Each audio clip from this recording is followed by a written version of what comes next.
What's up everybody? Damon here, and in today's gaming news, the Lord of the Rings Gollum is locking some pretty interesting content behind the paywall. Capcom accidentally removed features from a couple Resident Evils on PC, and another Harry Potter game is already in play. This is your Daily Fix.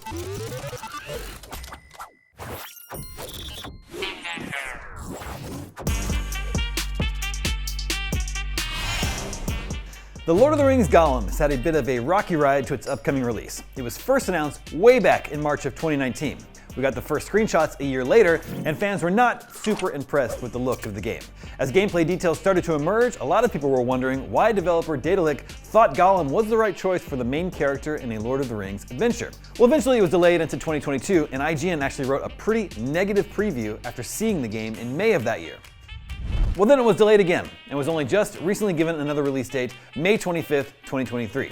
So it looks like it's finally coming out, for better or worse, but Gollum has hit yet another bump in the road. Gollum will encounter many of the usual Middle-earth characters on his journey, elves included, and Daedalic went to the trouble of hiring voice actors to record all the elves' lines in their native tongue, which is called Sindarin. Daedalic provided a statement on the matter to Eurogamer, which reads, "While traversing through Mirkwood and other parts of Middle-earth, Gollum will be able to listen to various dialogues between elves. These dialogues add to the atmosphere and world building. With the Sindarin VO, these dialogues will be held in Sindarin." So that sounds pretty cool and immersive, right? Yeah, except it isn't in the base game. It's locked behind the Deluxe Edition, or Precious Edition, of Lord of the Rings Gollum, which costs $10 more than the Standard Edition. The statement from Daedalic also reads, "The elves in the base game will speak in their tongue, Sindarin, from time to time. On top of that, the Sindarin VO expansion adds additional Sindarin lines to some of the characters in the background." It concludes with, "It is a DLC for the real Tolkien devotees who want to immerse themselves even more into the world of Middle-earth." So you aren't a real Tolkien fan unless you're willing to cough up 10 extra bucks. The fact that they already have all this dialogue recorded, but they're locking it behind a paywall, it's really like a Star Wars game where all those alien characters wouldn't speak their own language unless you sprung for the Deluxe Edition. Seems shady. But in any case, we'll finally get to see if Lord of the Rings Gollum was worth the wait on May 25th. In other news, Capcom has revealed that ray tracing support will return to the PC versions of the Resident Evil 2 and 3 remakes in a future update after it was accidentally removed last week. The Resident Evil Twitter account posted, "We're aware of an ongoing issue with the ray tracing option not appearing in the graphics menu and presets.